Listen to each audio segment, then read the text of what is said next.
Hello friends, Radhe Radhe friends. अगर आप channel पर पहली बार आए हैं तो प्लीज़ लाइक और सब्सक्राइब ज़रूर करें।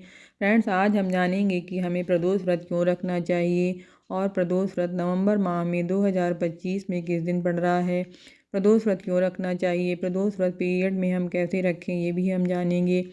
प्रदोष व्रत भगवान शिव को समर्पित है। प्रदोष व्रत प्रत्येक माह में त्रयोदशी को पड़ता है। प्रदोष व्रत प्रत्येक माह में दो त्रयोदशी होती हैं, एक कृष्ण पक्ष की और दूसरी शुक्ल पक्ष की। दोनों में प्रदोष व्रत रखा जाता है। प्रदोष व्रत में भगवान शिव की पूजा की जाती है।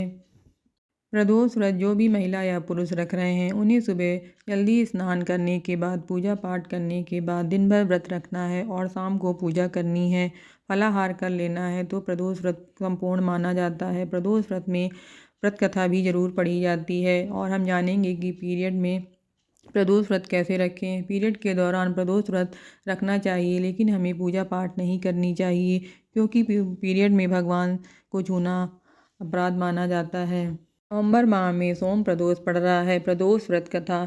एक समय की बात है, एक नगर में एक ब्राह्मणी रहती थी जिसका पति मर चुका था। वह अपने पुत्र के साथ भीख मांगकर जीवन यापन करती थी। एक दिन लौटते समय उसे दो घायल राजकुमार मिले, जिनकी बुरी हालत देखकर ब्राह्मणी उन पर दया खाकर उन्हें अपने घर ले आई और अपने बेटों की तरह पालने लगी। कुछ समय बाद ब्राह्मणी उन्हें ऋषि शांडिल्य के पास ले गई। ऋषि ने बताया कि ये विदर्भ के राजकुमार हैं जिनका राज गंधर्वों ने छीन लिया था। ऋषि ने उन्हें प्रदोष व्रत करने की सलाह दी, जिससे उनकी किस्मत बदल गई।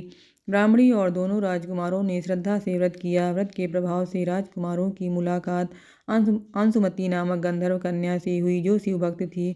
विवाह के बाद अंशुमती के पिता ने राजकुमारों की मदद की और उन्होंने अपने राज्य पर फिर से कब्जा कर लिया। राजपाट वापस मिलने पर राजकुमारों ने ब्राह्मणी और उनके पुत्र का सम्मान किया और ब्राह्मणी के पुत्र को प्रधानमंत्री बनाया। इस प्रकार ब्राह्मणी के व्रत के प्रभाव से न केवल उनका जीवन सुधर गया, बल्कि राजकुमारों का खोया हुआ भाग्य भी वापस मिल गया।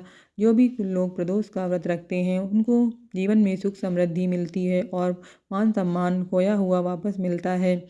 प्रदोष व्रत बहुत ही शुभ होता है। प्रदोष व्रत जीवन के सभी कष्ट दूर करता है। फ्रेंड्स, अगर आप चैनल पर पहली बार आए हैं तो प्लीज़ लाइक और सब्सक्राइब ज़रूर करें।